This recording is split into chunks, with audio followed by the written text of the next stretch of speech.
one of the guys that I study under.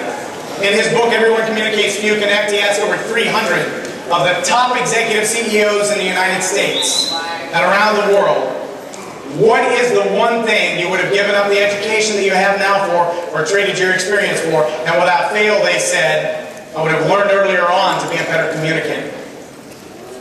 Communication is the key. It doesn't matter what you got in your head. If you can't get it out, it's trapped. And if the dream in your life is stuck in a box, and all you can see it as is a box, that's where your life's going to be too. So let me tell you a couple of stories.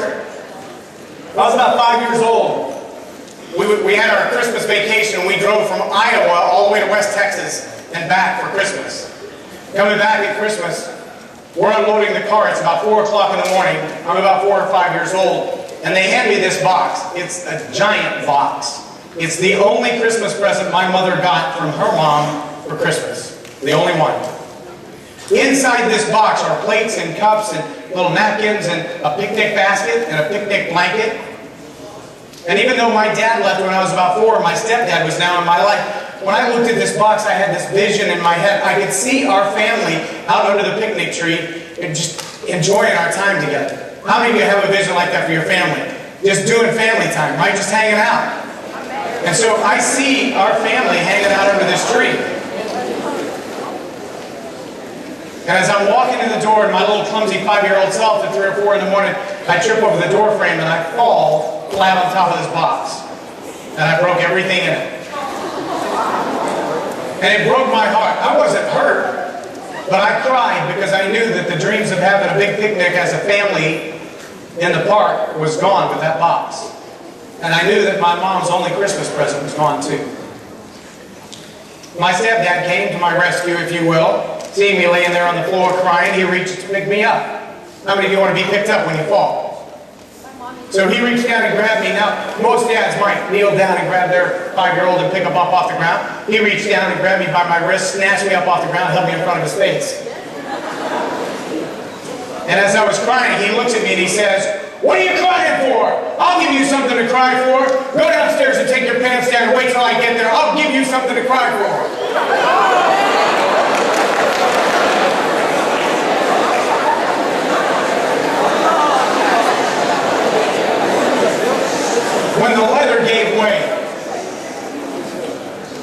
When the leather gave way and the buckle flew off of that belt and flew across the room, that's when he stopped.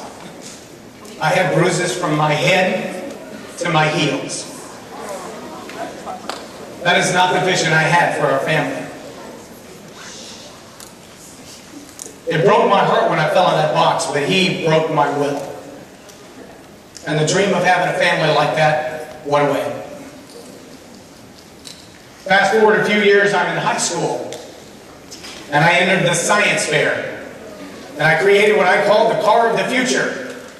It had a little motor in the front and a generator on each wheel, and it ran on steam. And the steam would make the tires turn, and as it went down the road, the generator would make the battery recharge to make the motor run. Genius, right? I was 15, give me a break. I won first place in the science fair. First place for physics and first place overall. So the guy from the radio station came to do the interview, and he shows up with his microphone in hand, and he sticks it in my face, and he says, "Well, how do you feel?" I said, "It feels great to win. I had my first trophy." I was excited. And I said, I want to go on and make projects like this all my life. And he looked at me and he said, "There's only one problem with it." And I said, "What's that?" The microphone on my face, he says, "It'll never work. Because if you actually make it work, you would be breaking the law of perpetual motion. It'll never work." And he laughed at me, and he packed up his stuff, and he walked out the door. And I picked up my science fair project, and I followed him out the door, and I turned left, and I dropped it in the dumpster right along with my picnic ring. And the idea of being a scientist or an inventor went away. I played football through most of my high school career. My junior year, I went cliff diving with my girlfriend and hurt my back. I couldn't play anymore. And they came to me, the school counselor, and said, "You got 2 options, homemaking or speech." And I thought, I'm not going from shoulder pads to aprons, so I guess I'll do speech. And my speech teacher was already my drama teacher, so I figured that'd be pretty easy. I got stuck doing a speech about as big as that one, 8-minute oratory memorized, word for word. They graded me on whether or not I left out a word. How many of you are in speech again? How many of you want to give a speech where they grade you on whether or not you left out a word? 8 minutes, and I had to hit every word. So I went to UIL competition with this. I'm speaking to the little blue-haired lady clubs to practice. You know what I mean by blue-haired ladies? Their hair is so silver that it turned blue. So that you can imagine that as an audience, right? So now I'm standing in front of these UIL teachers. I finished my competition early in the morning and I'm bored. So I start playing, as a junior in high school, I'm playing hide and seek with a freshman in the hallway. I got busted. My speech teacher catches me, she drags me by my ear into this classroom, throws me in a seat, walks over to the teacher, whispers a couple of words and walks out. And on the way out the door, she gave me a nice pat on the back and a look. The pat on the back said, "You can do this." And the look said, So I competed in that speech, and I competed, and here's what the competition was.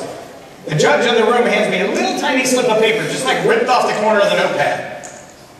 And on that notepad was a word, and she said, "Your speech will be 3 minutes, you have 1 minute to prepare, good luck." And I got to go first. So I did what I could. We get on the bus to leave. We didn't get to stay for the award ceremony, and the teacher calls me to the front of the bus. She says, "I have a surprise." And I'm thinking, I got busted playing hide and seek with a freshman. I can't imagine what this surprise is going to be. And she makes the announcement, for the first time in the history of our high school, we won first place UIL competition with impromptu speaking, and I was the winner. I was like, hey, I can do this. And I liked it. I got to my senior year, and I had scholarships to go to the University of North Texas for physics, for music, and for speech. And my girlfriend said, "That's too far away." What are you going to do? School, girl, I'm with a girl. So I dropped all my scholarships, I put them, yeah, you got it right there in the file with the rest of them. And I stayed close to home. I went to school for robotics engineering. Now raise your hand if you like math. Y'all are crazy. I'm good at math, but I hate it. And I spent a year going to school for robotics, which is electronics engineering. That's a lot of math. A year in, it's time for our final exams. I got a 3.8 GPA in my final exam the next day. So I called my girl. I said, "Listen, my test is at 8 o'clock. I'll be done by noon. I can be home before you get out of school. You want to go do something?" Guess what she says on the other end? "Who's this?" I said, 2 years and 11 months and you don't know my voice on the phone? Are you kidding? She puts me on hold. She says, "I got something to say. It's probably going to hurt." You don't like it? She broke up with me. I went and took my test the next day. I made a 62. My 3.8 was not a 3.8 anymore. It broke my heart when she left me, but when I failed my test, it broke my will. I gave up on robotics and I joined the military. And I spent the next 5 years as a firefighter.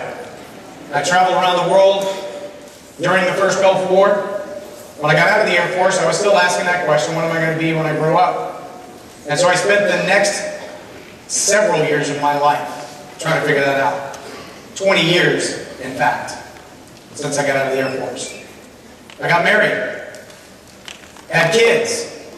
I have 4 now. This is one of them. This is my oldest son, Jesse. He's insuperable. That's what he's showing you. How many of you English majors love the word insuperable? Raise your hand if you even know what it means.